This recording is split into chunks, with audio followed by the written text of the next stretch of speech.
빠르면 오늘 내일 중으로 관세 관련된 내용들이 나올 겁니다. 저는 내용이 나오면 바로 그날 관련된 내용들을 따로 분석해서 영상을 올릴 거고요. 그 전에 제가 기사를 두 개를 읽어봤어요. 첫 번째는 관세의 명분이 무역수지 적자다. 두 번째는 중국 배터리 산업이 안보 위협을 하고 있다. 이런 기사인데 국내보다 해외가 오히려 좀 더 뜨겁습니다. 이와 관련된 다양한 해석들이 나오고 있고 저는 개인적으로 IRA보다 관세가 조금 더 큰 사안이라고 느껴져요. 그 이유는 IRA는 보조금 형태입니다. 때문에 미국의 재정 지출이 수반될 수밖에 없는 거고 미국이 중국을 제외한 국가들과 기업에게 그리고 관련되어 있지 않은 국가와 기업들에게만 보조금을 주는 형태이고 이는 미국의 재정 지출이 발생하기 때문에 인플레이션 감축법이란 이 이름과는 좀 모순됩니다. 그래서 기한을 정해놓고 인플레이션 감축법을 통한 보조금을 지급할 수밖에 없는 형태인 거고요. 반대로 관세 같은 경우에는 재정 지출이 없습니다. 물론 뭐 재정 지출이 없는 대신에 그 관세를 부여하는 국가와의 마찰이 있을 수 있습니다. 그래서 외교적 관계에서 발생되는 손해는 있을 수 있지만 이 효과가 좀 즉각적으로 나타나게 됩니다. 하지만 이게 한시적으로 적용이 되어야 되는 거고요. 좀 강력한 관세나 반덤핑 조세나 혹은 뭐 쿼터제를 부여하는 경우에는 좀 세게 넣으면 넣을수록 한시적으로 적용을 한 다음에 해당 국가와 협상을 통해서 푸는 게 정석입니다. 하지만 엄밀히 따지자면 기한은 없죠. 이 갈등 문제가 해소되기 전까지는 풀만한 그런 기한도 정해놓지 않고 진행하는 경우가 많습니다. 첫 번째 기사는 아틀랜틱 카운슬이라는 곳에서 조셉 웹스터라는 사람이 쓴 기사입니다. 이 내용을 통해서 보면 중국이 배터리 산업을 통해서 미국과 대만에 안보 위협을 가하고 있다라고 주장을 하고 있는데 이에 대해서 저의 생각은 그냥 반반 정도였습니다. 그렇게 생각할 수도 있겠구나라고 생각이 되긴 했는데 좀 새로운 관점이긴 했어요. 요즘 세상이 좋아져가지고 영어 기사들도 이렇게 그냥 한국어로 번역할 수 있으니까 제가 기사 링크를 남겨둔 걸 클릭하고 보시면 되겠습니다. 중국은 뉴3라고 해가지고 태양광 발전, 전기차, 배터리 쪽으로 굉장히 많은 지배적 지위를 확보하기 위해서 노력하고 있죠. 이거에 대응해서 지금 미국은 관세를 통해서 억제하려는 건데 이러한 중국의 배터리 수출과 배터리 단지 조성 같은 경우에는 미국의 안보에도 위협을 줄 수 있다는 주장입니다. 여기서 한 가지 인정하는 점은 중국에서 제조된 배터리 덕분에 미국이 태양광 배치나 탈탄소화 쪽으로 꽤나 유용하게 써먹었다라는 건 인정을 합니다. 근데 이것 때문에 미국의 제조 능력과 노하우도 사라지고 있고 장기적으로는 경제적 손해를 볼 수 있다는 건데 여기서 하나 얹어서 가져가는 내용이 잠수함 및 드론 제조 능력과 시너지 효과가 나올 수 있다는 겁니다. 그러니까 일반 산업용으로만 쓴다면 크게 문제가 될 게 없죠. 차라리 그냥 경제적 손해를 입힌다라고 해도 미국이 이거를 우방국들과 협력해서 극복할 수가 있습니다. 근데 군사용 목적으로 이게 개조된다라고 했을 때는 안보 위협이 될 수 있다는 거죠. 중국이 수출하고 있는 배터리가 대부분 다 USMCA라고 미국과 캐나다, 멕시코 쪽으로 가고 있고 그 다음에 유럽연합입니다. 이 두 지역에게 굉장히 많은 물량들이 넘어가고 있었고 이게 우리가 일반적으로 보는 그래프랑 달라요. 이 전체 중에서 얘네 둘이 차지하는 영역이 거의 절반 넘는다라는 겁니다. 중국으로부터 배터리를 많이 수입해다 쓴다라는 거는 해당 지역이 유럽연합이라든지 미국과 캐나다, 멕시코 같은 경우에는 EV 제조 능력과 태양광 설치 용량이 높은 상황에 가져갑니다. 그러니까 이쪽으로 집중하고 있는 지역일수록 중국 배터리를 많이 썼다라는 거고요. 특히나 북미 지역에서는 미국이 압도적입니다. 사실 이 USMCA라고 묻기도 좀 애매한 게 캐나다랑 멕시코의 비중은 굉장히 작습니다. 미국이 13.5였고요. 작년 기준. 캐나다가 0.5였고 멕시코가 0.7입니다. 사실상 이 위 그래프에서도 보면 USMCA가 아니라 USA랑 유럽연합만 해도 절반 수준에 달합니다. 현재 미국으로 수입되고 있는 배터리 용량들 그리고 배터리의 비중들을 보면 중국이 압도적이긴 합니다. 그 다음에 따라가고 있는 게 우리나라이고요. 그 다음이 일본입니다. 이 말은 즉슨 만약에 관세를 부과를 해서 중국을 좀 억제한다면 이 빨간 영역이 우리가 확장할 수 있는 영역의 크기라는 겁니다. 지금 현재 국내에서 많이 나오고 있는 얘기가 배터리 시장의 성장 속도가 좀 둔화되었다는 얘기도 나오고 있고 캐즘 얘기도 나오는데 사실 전체 미국으로의 어떤 발전, 미국으로의 진출했을 때 차지하게 될 영역을 보면 중국이 이미 차지하고 있는 게 많고 이거를 우리가 장악을 하게 된다면 훨씬 더 높은 파이를 가져갈 수 있다는 겁니다. 국내 기업들이 미국에다 현지 공장을 많이 건설을 하고 있고 대부분이 25년도, 26년도, 27년도 앞으로 한 2, 3년 동안 계속 다 완공이 될 거기 때문에 미국이 중국을 언제까지 압박하는지도 되게 중요합니다. 지난 영상에서는 명분이 되게 중요하다고 했었는데 명분도 중요하겠지만 그 기한도 중요합니다.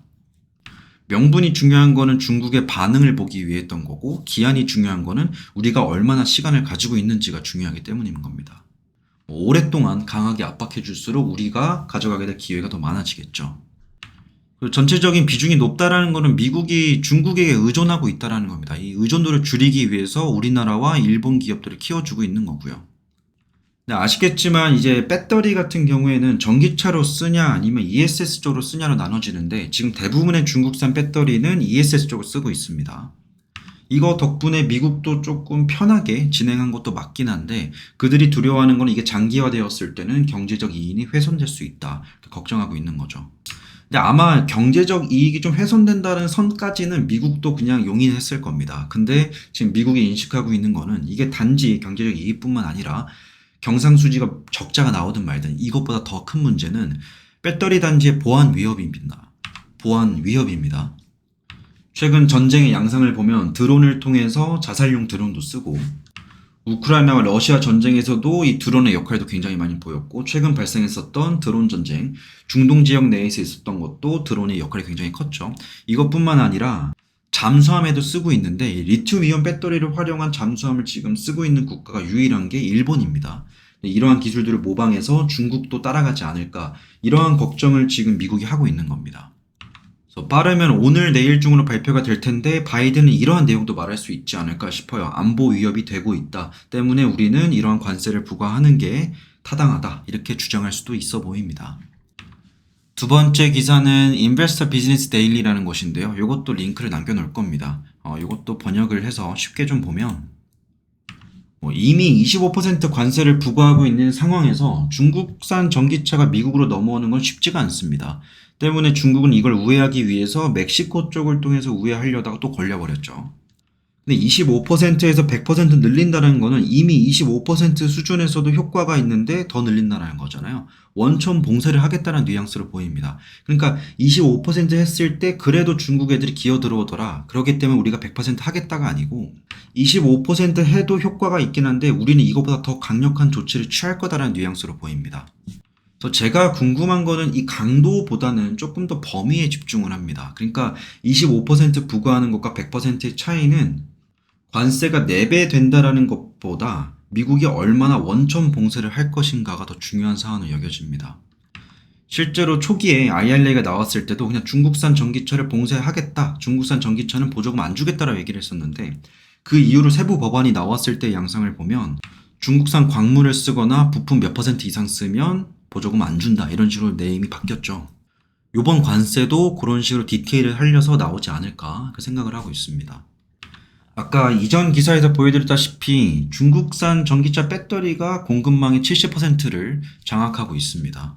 이게 그나마 IRA 때문에 좀 억눌려지면서 그 안에 우리나라랑 일본이 좀 파고든 건데요.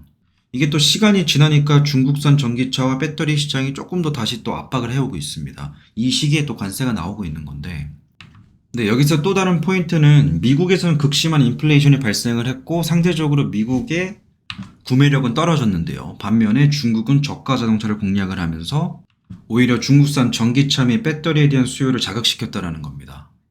이러한 미국과 중국의 무역 불균형이 나왔다는 거고 오히려 중국이 무역 흑자를 기록을 하고 미국이 무역 적자를 기록한다라고 주장을 하는 건데 이건 사실 옛날부터 그래왔습니다. 반도체 쪽에서도 중국이 저가 공세를 하기 때문에 미국이 피해를 본다는 주장은 항상 나왔었던 단골 멘트였고요. 물론 뭐 이래나 저래나 미국이 이런 명분을 가지고 중국을 압박해준다면 우리나라 기업들에게는 이득이 될 수는 있습니다. 이 태양광 관련해서는 트럼프 행정부 때부터 이미 태양광 수입품에 대해서 관세를 부과를 했고 이것 때문에 일자리도 감소를 하고 민간 투자 부문도 손실이 굉장히 많이 발생을 했어요. 그리고 바이든이 정권을 받자마자 했었던 게 청정 에너지 사업과 그리고 학자금 탕감 대출 산업들 그리고 세 번째가 의료 지원 서비스였는데 이 중에서 가장 강력하게 밀어붙였던 게 청정 에너지 사업이었는데 요게 솔직히 좀 잘 안 풀렸습니다. 그러니까 태양광과 풍력 가지고 기존에 우리가 써왔었던 에너지원들을 대체할 수 있으면 모르겠는데 현실적으로 아직까지는 좀 불가능하다는 거죠. 그래서 투입한 재정 지출 대비해서 성과가 잘 안 나왔습니다. 그래서 저는 이 시기에 올해 11월 달에 재선이 있을 거고 이번에 대통령이 바이든이 될지 트럼프가 될지 굉장히 불확실한 이 상황에서 바이든이 이 시기에 관세를 부과를 하겠다라고 선언을 하는 거는 이래나 저래나 해주면 우리한테는 고맙긴 한데 어떻게 보면 좀 탓을 외부로 돌린다는 느낌이 좀 있습니다. 우리 미국의 청정 에너지 산업이 위협받고 있는 거는 중국 때문이다라고 외부로 탓을 돌리는 것으로 보이고요.